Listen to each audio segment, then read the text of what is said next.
नमस्कार दोस्तों, स्वागत है आपका अपने YouTube channel target for Hindi teacher पर। तो आज हम हिंदी व्याकरण में से समास पढ़ेंगे और मैं पूरी कोशिश करूँगी आपको सरल से सरल शब्दों में यह समझा सकूँ।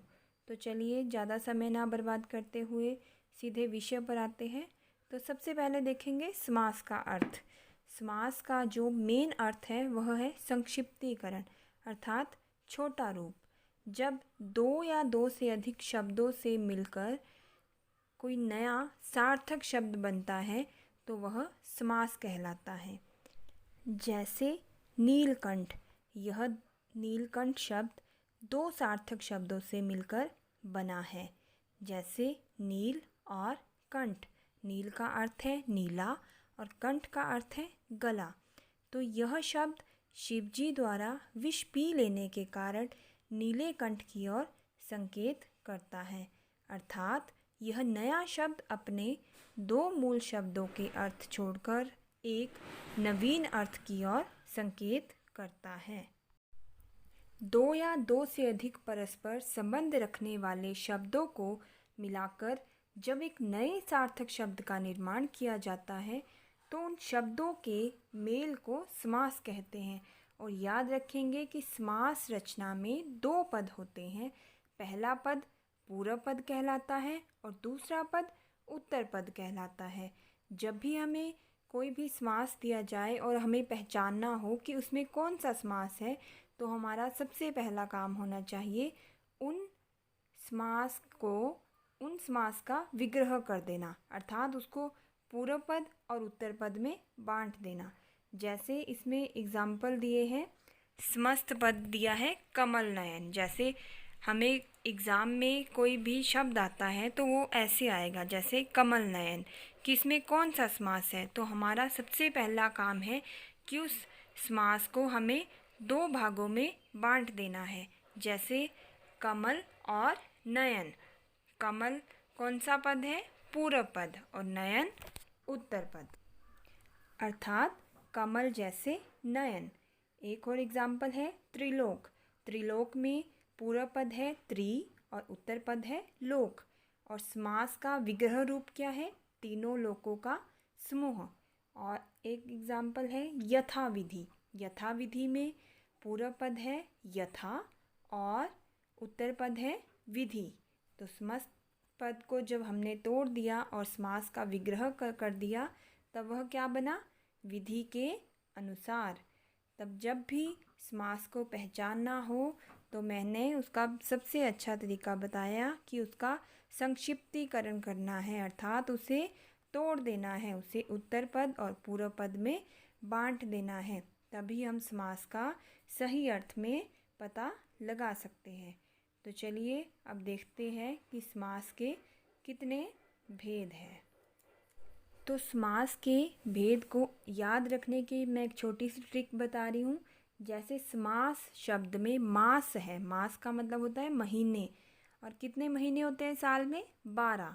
तो आपने याद रखना है कि जब हमने समास में से पूरा समास ही नहीं लिया, सिर्फ मास ही लिया यानी कि महीने ही लिए, तो इसमें 12 की जगह क्या आएगा? उसका आधा यानी कि 6। तो समास के कितने भेद हैं? 6 भेद। पहला है अव्ययी भाव समास, दूसरा है तत्पुरुष समास जिसके आगे 6 भेद है, और तीसरा है द्विगु समास, और चौथा है कर्मधारय समास, और पांचवा है द्वंद्व समास, और छठा है बहुव्रीहि समास। और ये नन समास है, यह तत्पुरुष का भेद है, तत्पुरुष का यह 7वां भेद है। तो आज हम केवल 2 ही भेदों के बारे में पढ़ेंगे, एक तो अव्ययी भाव समास और दूसरा तत्पुरुष समास। तो चलिए शुरू करते हैं अव्ययी भाव समास। अव्ययी भाव समास। अव्ययी भाव समास का पूर्व पद यानी कि पहला पद प्रधान अर्थात अविकारी या अव्यय होता है। जैसे शब्द से ही पता चल रहा है अव्यय, तो इसमें पहला पद क्या होगा? अव्यय या अविकारी होगा। इस अव्यय का जब उत्तर पद से मेल होगा यानी कि दूसरे पद से जब मेल होगा तब समस्त पद अव्यय बन जाएगा। याद रखेंगे कि जैसे मैंने पहले ही बताया कि हर समास में दो पद होंगे। जब भी हम समास का विग्रह करेंगे तो दो पद हमारे सामने आएंगे। तो इसमें पहला जो पद है वो अव्यय होगा और दूसरा पद कैसा होगा?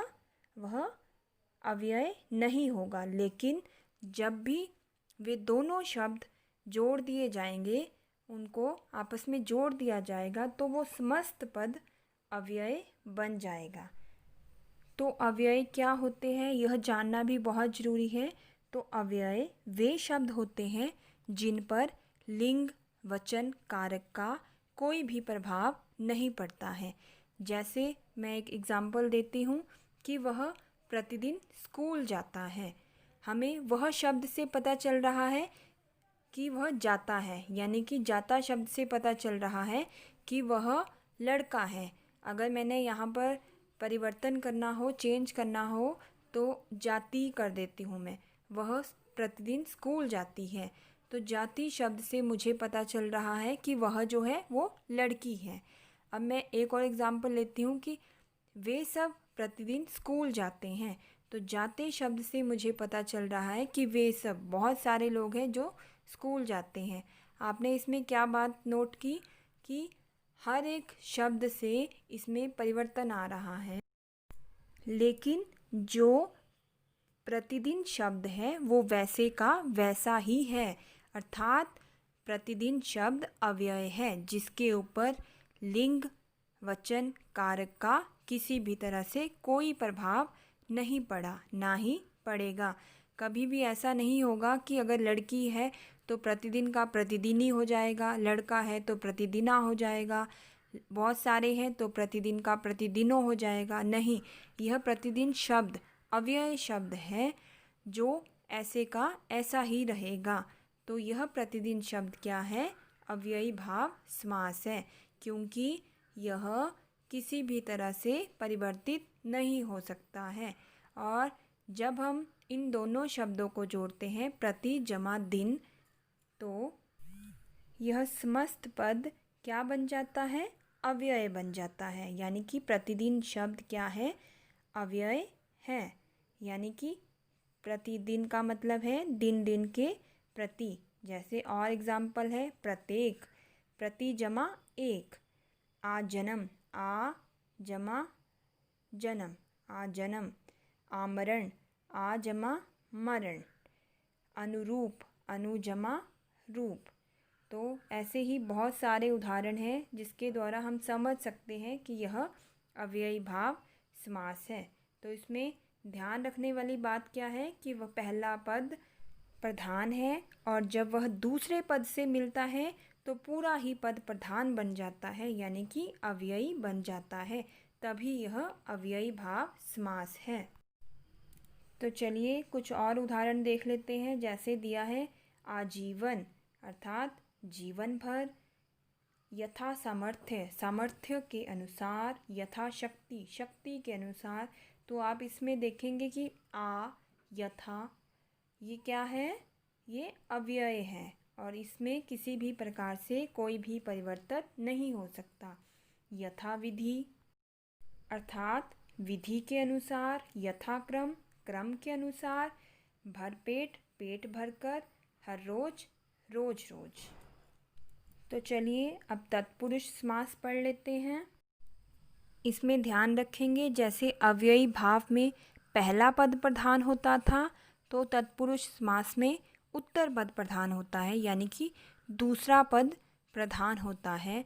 और इसमें 6 विभक्तियाँ होती है। तो पहली है करण से के द्वारा, आप कॉपी में लिखते रहेंगे। संप्रदान के लिए,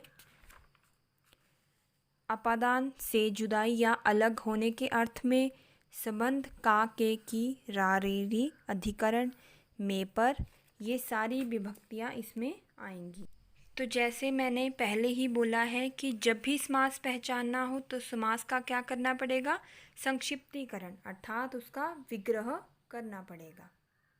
तो शब्द से ही पता चल जाता है कि कौन सा इसमें समास है। जैसे सिद्धि प्राप्त, मैंने इस समास का विग्रह किया, सिद्धि प्राप्त। अब जोड़िए सिद्धि को प्राप्त, तो को कौन सी विभक्ति में लगता है, कौन से कारक चिन्ह में लगता है, कर्म को, सिद्धि को। तो क्या आएगा यह कर्म तत्पुरुष समास। और नगर गत यानी कि नगर को गया हुआ, नगर को गत, तो को किस में आएगा, कर्म को। तो यह कौन सा समास है, कर्म तत्पुरुष समास। हस्तलिखित, चलिए इसका विग्रह कीजिए, हाथों से लिखा हुआ। तो से विभक्ति किसमें, से कारक चिन्ह किसमें आता है, करण में। तो हस्तलिखित कौन सा समास है, करण तत्पुरुष समास। तुलसी रचित, तुलसी के द्वारा रचित, तो यह कौन सा समास है, चलिए बताइए। तो यह है करण तत्पुरुष समास। वैसे ही एक एग्जाम्पल संप्रदान तत्पुरुष का ले लेते हैं। संप्रदान तत्पुरुष में कारक चिन्ह क्या होता है, के लिए। जैसे रसोई घर, तो इसको विग्रह करेंगे, रसोई के लिए घर। आराम कुर्सी, आराम के लिए कुर्सी। क्रीड़ा क्षेत्र, क्रीड़ा के लिए क्षेत्र। तो यह कौन सा समास आएगा, संप्रदान तत्पुरुष समास। तो मैंने एक और एग्जाम्पल देती हूँ आपको, अपादान तत्पुरुष। अपादान तत्पुरुष में आपने ध्यान रखना है कि जब दो चीज़ों की आपस में जुदाई हो रही हो, जैसे ऋण मुक्त, ऋण से मुक्ति, अर्थात अलग होने की दिशा में अपादान तत्पुरुष समास आता है। एक और उदाहरण ले लेते हैं, रोग मुक्त, रोग से मुक्ति, अर्थात यहाँ भी रोग से मुक्ति होने की बात सामने आ रही है, तो यह अपादान तत्पुरुष समास है। यह एक छोटा सा डायग्राम है, इसका स्क्रीनशॉट लेकर आप अपने पास रख लेना ताकि आपको आसानी से यह समझ आ जाए। अब है नन तत्पुरुष।